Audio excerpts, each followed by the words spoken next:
오늘 마태복음 3장 5절부터 12절 말씀을 함께 읽었습니다. 이 말씀은 오늘 설교와 아무런 상관이 없습니다. 제가 아마 주보를 작성하는 과정에서 좀 이렇게 실수를 한 것 같아요. 성경 구절을 이제 아마 고치지 않은 것 같은데, 누가복음 14장 7절부터 11절 말씀을 다시 한번 보겠습니다. 누가복음 14장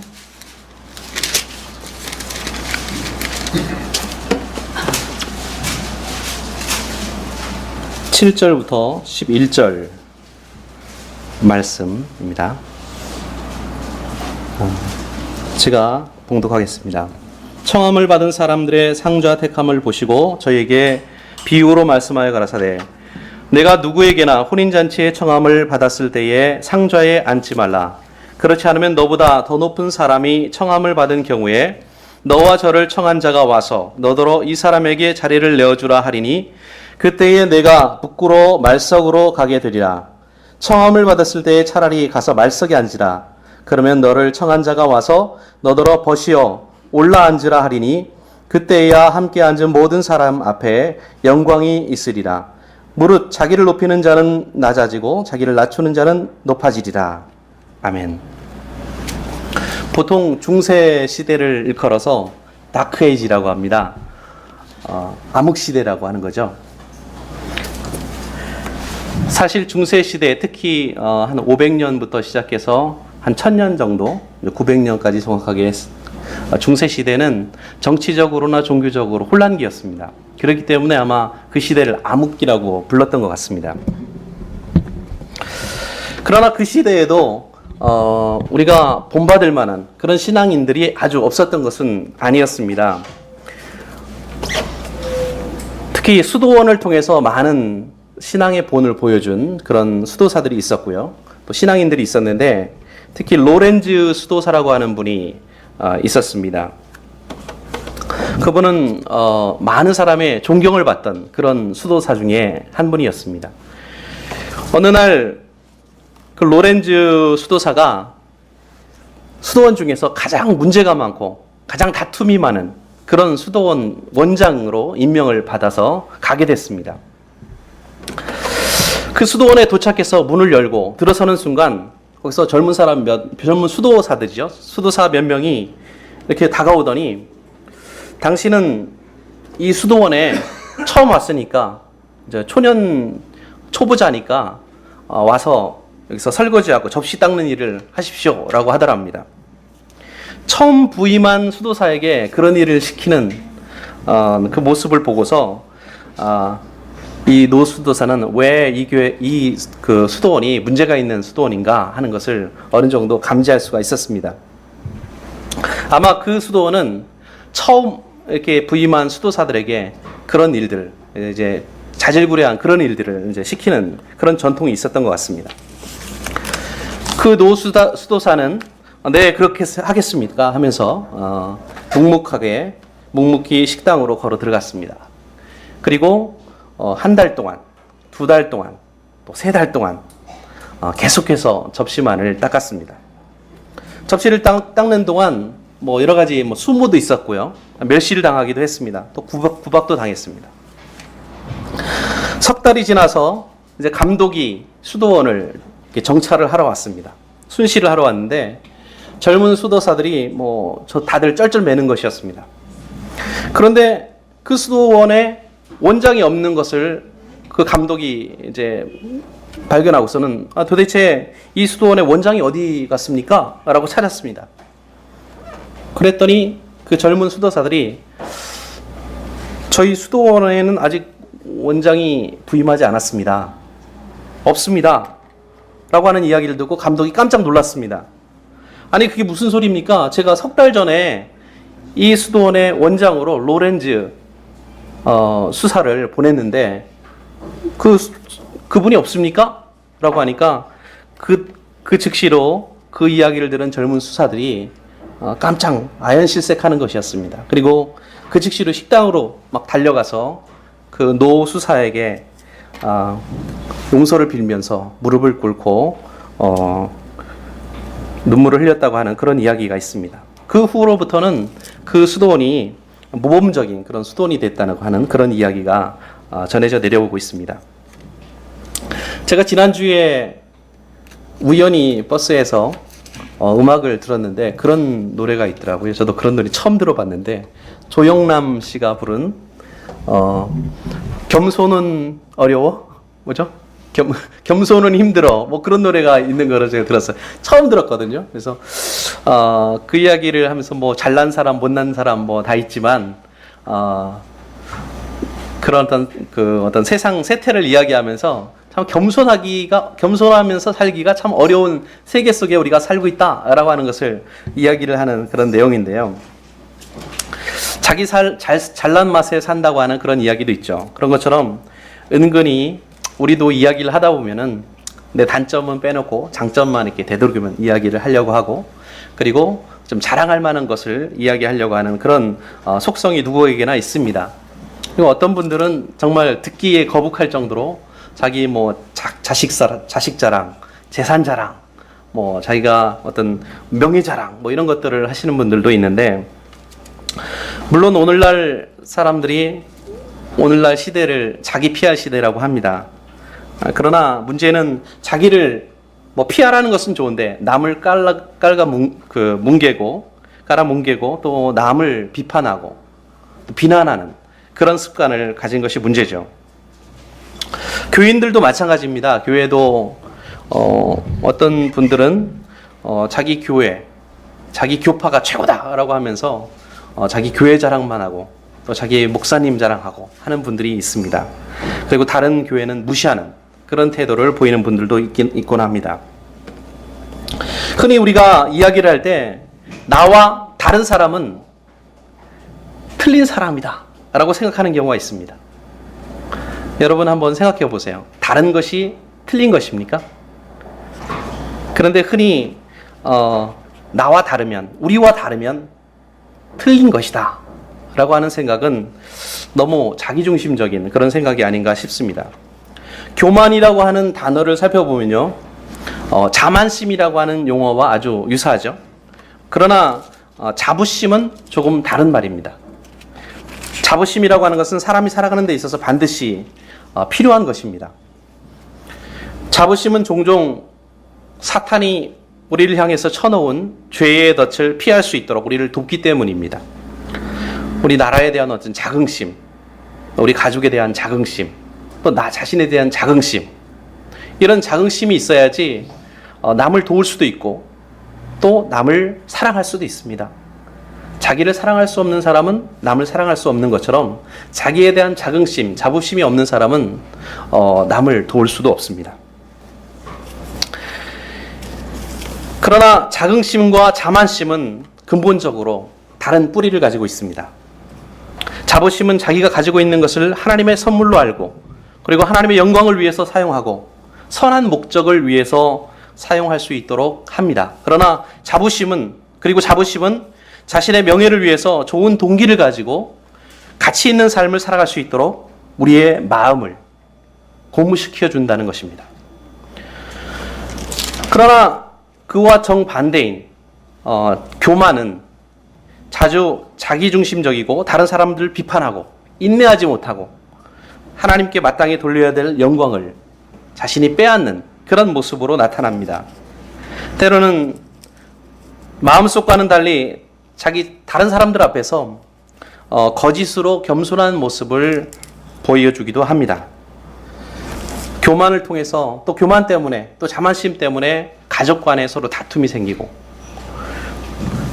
또 친구들 간에 이간질이 생기고, 또 직장의 동료들 간에 다툼이 생깁니다. 교회에서는 분쟁과 분열이 생길 수도 있습니다. 교만은 사람들을 고립시키고 외롭게 만듭니다. 물론 겉으로는 어떤 원칙을 지키고 또 믿음을 고수하는 모습으로 이렇게 드러날 때도 있습니다. 그러나 잠언서는 분명히 말씀합니다. 교만이 오면 욕도 오거니와 겸손한 자에게는 지혜가 있느니라. 잠언서는 겸손에 대해서 또 교만에 대해서 아주 많은 말씀들을 특히 우리들에게 주시고 있는데요. 또 다른 말씀 16장 5절 말씀에 보면은 무릇 마음이 교만한 자를 여호와께서 미워하시나니 피차 손을 잡을지라도 벌을 면치 못하리라. 이런 말씀도 있고요. 또 13장 10절 말씀에는 교만에서는 다툼만 일어날 뿐이라 권면을 듣는 자는 지혜가 있느니라 라고 말씀하시면서 교만은 바로 지혜의 반대쪽에 있는 것이다. 지혜와 반대 요소이다 라고 이야기를 하고 있습니다. 심지어는 교만은 패망의 선목이요 거만한 마음은 넘어짐의 앞잡이다 라고 말씀을 하고 있습니다. 사람이 교만하면 낮아지게 되겠고 또 마음이 겸손하면 영예를 얻으리라 라는 말씀 속에서 건강한 자부심 또 건강한 자긍심, 이것은 신앙인들에게 반드시 필요하지만 교만은 우리를 멸망하게 한다라고 하는 사실을 알 수가 있습니다. 예수님은 겸손하신 분이었습니다. 빌립보서 2장 5절부터 말씀을 보면은 그는 근본 하나님의 본체시나 하나님과 동등됨을 여길 것을 여기지 않으셨다 했습니다. 자기를 낮추셨고 십자가에 달려 죽으시기까지 복종하셨다라고 말씀하고 있습니다. 주님으로부터 우리가 배울 수 있는 가장 큰 교훈 중에 하나는 바로 겸손한 모습입니다. 그러나 그럼에도 불구하고 확신을 가지고 계셨고 자신이 걷고 있는 그 십자가의 길에 대한 확신, 그리고 어떤 협박에도 굴복하지 않으셨고 또 자신의 민족과 또 사회적 지위와 종교적인 유산을 부끄럽게 여기지 않았습니다. 어떤 일도 예수님을 위협하지 못했습니다. 어떤 비판도 예수님을 흔들지 못했다는 것입니다. 세상의 눈으로 볼 때는 예수님은 실패자였습니다. 그러나 하나님의 충성된 아들이라는 예수님의 그 정체성을 어느 누구도 어떤 환경도 결코 빼앗을 수 없었다는 사실입니다. 마태복음 11장 29절에서 예수님은 스스로 자신에 대해서 나는 마음이 온유하고 겸손하니 나의 멍에를 메고 배우라. 그러면 너희 마음이 쉼을 얻으리라 라고 말씀합니다. 고린도 교회에 보내는 편지에서 바울이 이렇게 이야기했습니다. 내가 너희를 향하여 하는 말이 담대한 것이 많고 또 너희를 향하여 자랑하는 것도 많으니 내가 우리의 모든 환난 가운데서 위로가 가득하고 기쁨이 넘치는도다. 또 고린도후서 8장 24절에서는 그러므로 너희는 여러 교회 앞에서 너희의 사랑과 너희를 대한 우리의 자랑의 증거를 저희에게 보이라. 바울은 겸손한 사람이었습니다. 그럼에도 불구하고 자신의 신앙에 대해서 또 그리스도 안에서 형제된 또 자매된 그런 지치된 교회들에 대해서 자랑을 했습니다. 교만이 아닌 자긍심, 그리고 자만심이 아닌 자부심은 그리스도인에게는 반드시 가져야 되는 그런 미덕인 것이죠. 반대로 겸손이라고 해서 다 같은 것은 아닙니다. 빌립보서 2장 8절에서 예수님께서는 겸손의 모범을 보여주셨고 또 하나님의 뜻에 순종했던 그런 순전한 겸손을 보여주셨는가 하면은 일부 종교인들은 때때로 겸손을 가장한 그런 거짓 겸손을 보여주곤 합니다. 바울은 골로새서 2장 23절에서 자의적 겸손, 다시 말해서 남에게 보여주기 위해서 금욕 생활을 하는 그런 모습을 경고하고 있습니다. 이런 것들은 자의적 숭배와 겸손과 몸을 괴롭게 하는데 지혜 있는 모양이나 오직 육체 쫓는 것을 금하는 데는 조금도 유익이 없느니라 라고 이야기를 하고 있습니다.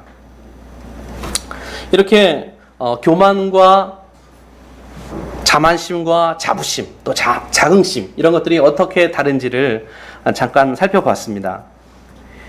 이제 겸손을 우리 삶의 목표로 삼기 위해서 과연 어떻게 해야 되느냐라고 하는 방법을 잠깐 말씀을 드릴까 합니다. 우리가 가장 힘든 것 중에 하나가 세상을 살아가면서 힘든 경험 중에 하나가 도저히 감사할 수 없는 그런 상황 속에서 하나님 앞에 기도해야 되는 것. 근데 사실 영적인 성장은 오직 삶의 위기 속에서 도저히 감사할 수 없는 그런 위기를 우리가 당하고 힘든 일을 당했을 때 우리의 영혼은, 우리의 영적인 성장은 이루어진다 라고 하는 것입니다. 우리는 기독교를 교회 건물 안에, 그리고 성경 공부 시간에만, 또 예배 시간에만, 성경 속에만 가두어놓은 그런 경향이 있습니다. 예배당에 와서 우리가 예배를 드리고 또 성경 공부에 참석하고 그리고 성경을 읽는 것, 그것은 바로 우리가 삶의 현장으로 나가기 위한 준비를 하는 단계입니다. 그것이 우리 신앙생활의, 또 기독교인의 삶의 모든 것은 아니다라는 것입니다. 기독교는 예수님을 전쟁터와 같은 우리 인생의 중심으로 모셔 들어와서 우리의 삶의 문제를 해결할 수 있도록, 또 삶의 능력으로 우리를 도우실 수 있도록 만들어주는, 그것이 바로 기독교입니다. 우리가 만나는 질병, 궁핍, 좌절, 절망, 사고, 실수, 어떤 무지, 어떤 실패, 이런 모든 것들이 매일 우리가 싸워야 될 전쟁터의 모습입니다. 사탄, 죽음, 죄, 이런 것들은 우리를 멸망시키기 위해서 악의 세력들이 만들어 놓은, 준비해 놓은 전략입니다. 지난 15일이 스승의 날이었습니다. 그래서 여러분, 가장 여러분이 존경하는 스승은 누구신지 모르겠습니다. 사실 우리 인생에 있어서 가장 훌륭한 스승은 실패입니다. 우리는 실패를 통해서 가장 잘 배울 수 있습니다. 우리는 오늘날 사회 문화, 어떤 이런 주변의 영향을 받아서 흔히 어떤 성공이라든지 성취라든지 이런 것들은 좋아하지만 실패는 싫어하죠. 예. 실수하는 것을 제일 싫어합니다. 하지만 실패는 우리들에게 겸손을 가르쳐 주므로 하나님 나라에 가기 위해서 반드시 필요한 요소입니다. 사탄의 목표는 다른 것이 아니라 우리의 좋은 성품, 또 영적인 생활, 그리고 어떤 사랑의 관계, 이런 것들을 망가뜨리는 것인데, 만약 우리 인생에 실패는 없고 항상 성공만 하고 절대로 실수하지 않는다고 한다면 어쩌면 그 일이 훨씬 쉽게 이루어질 것입니다. 만약 교회와 신앙인들이 우리들의 실패나 죄에 대해서 좀 더 우리가 솔직해진다면은 어쩌면은 우리 교회 밖에 있는 믿지 않는 사람들에게 우리가 다가가기가 더 쉬울지도 모릅니다. 효과적으로 전도할 수도 있습니다. 세상에는 하루하루 힘겹게 정말 실패와 실수 가운데서 버둥거리며 살아가는 사람들이 많습니다. 만약 그런 사람들이 이렇게 교회를 나왔는데, 주일날 이렇게 예배를 같이 드리는데, 주일날 교회에 나온 이제 분들이 모두 다 이렇게 경건한 모습을 하고, 행복한 얼굴만 하고 있다면 어쩌면은 그 사람들은 교회는 나 같은 사람은 올 때가 못 되는가 보다 라고 생각할지도 모르겠습니다. 아마 교회에는 죄인은 하나도 없고 나만 죄인일지 모른다는 그런 자괴심에 빠질 수도 있다는 것입니다. 물론 그리스도인들이 만날 때마다, 만나는 사람마다 불행한 일을 서로 이야기하고 서로 자기 죄를 이야기해야 된다, 그런 것은 아닙니다. 다만 우리는 우리 자신의 연약함과 우리의 실패와 또 우리의 죄에 대해서 보다 솔직해야 될 필요가 있다는 것입니다. 무엇보다도 다른 사람들보다 내가 더 거룩하다, 내가 신앙적으로 더 낫다 라고 하는 그런 태도를 가져서는 안 된다는 것입니다. 예수님의 수제자인 베드로는 예수님을 부인하는 큰 죄를 저질렀죠. 그러나 예수님께서는 그를 용서해 주셨고, 베드로는 남은 인생을 평생 다른 사람을 돕는 그런 삶을 살았습니다.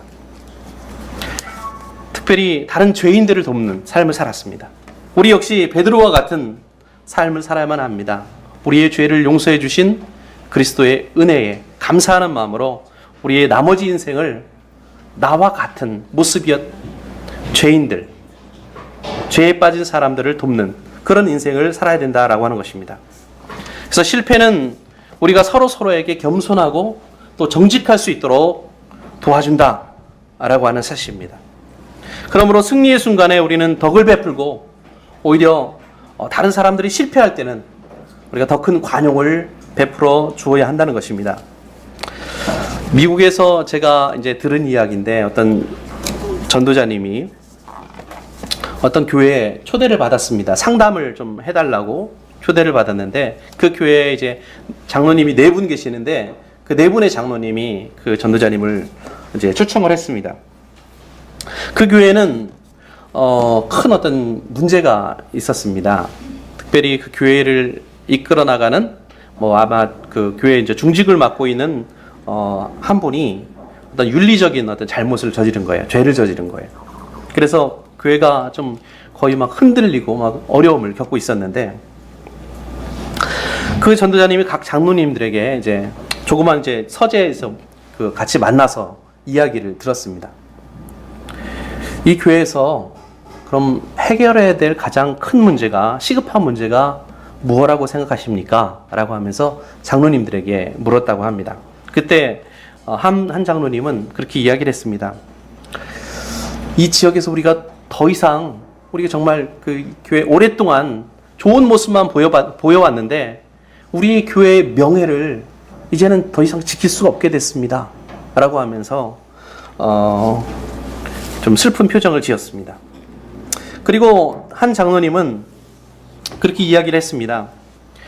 우리 교회 교인들에게 이런 잘못을 저지른 사람은 우리 교회가 용납하지 않는다라고 하는 것을 우리 교인들에게 좀 보여줄 필요가 있지 않을까요? 라고 이야기를 했습니다. 또 다른 장로는 저는 그런 무리를 일으킨 당사자에게 결코 용서받을 수 없다, 그런 잘못을 하면 안 된다 라고 하는 것을 보여줘야 된다고, 알게 해줘야 된다고 생각합니다 라고 이야기를 했습니다. 그리고 이런 사람이 있기 때문에 우리 교회가 한 10년 이상 뒤로 후퇴한 것이 아니겠습니까? 라고 하면서 이제 흥분을 했습니다. 마지막 장로는 이제 차분한 목소리로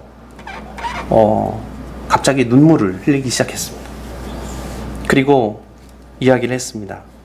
하나님은 13년 전에 제가 그분과 똑같은 그런 모습으로 부끄러운 실패를 했을 때에 저를 구원해 주시고 저에게 은혜를 베풀어 주셨습니다. 그래서 제가 여기에 설 수 있었던 것은 바로 하나님의 은혜고, 저는 그 이후로 매일매일 고통스러웠던 그 시절을 생각하면서 저의 연약함과 부족함을 깨닫고 있습니다.